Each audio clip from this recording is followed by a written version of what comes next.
satversmē mēs visi ļoti labi zinām, ka ir ierakstīts, ka Latvijas valsts ir izveidota, lai garantētu latviešu nācijas pastāvēšanu un attīstību cauri gadsimtiem.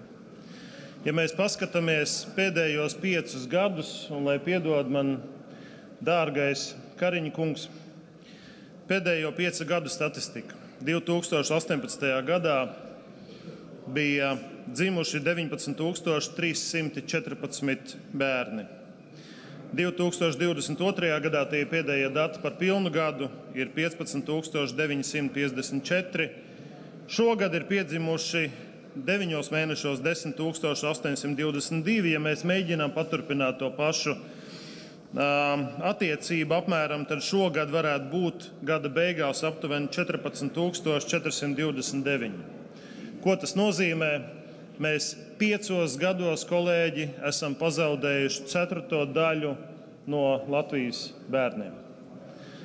Protams, finanšu ministrs, kā teikt, satraukti, iespējams arī skatās uz šiem cipariem, jo tas nozīmē mazāk nodokļu maksātāji, mazāk cilvēki, kas strādās, un tas nozīmē, ka jebkurai nākamajai valdībai centrālā diskusija būs par to, ko darīt ar imigrāciju. Ja nav dzimstība, tas nozīmē imigrāciju. Ja tā ir imigrācija, tad jautājums ir par nacionālas valsts pastāvēšanu. Tāpēc es saprotu, šodien viss ir izlēmts, budžeta komisija savu ir izdarījusi, valdība ir, koalīcija ir izlēmusi, bet, kolēģi, šī diskusija ir pārāk nopietna, lai to atstātu novārtā, un tas nav valdības vai opozīcijas jautājums.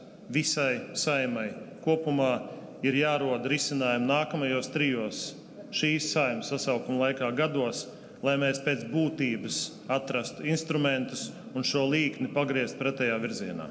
Pretējā gadījumā mūsu nacionālā valsts, kādu mēs to šodien saprotam, ir fiziski apdraudēta. Paldies!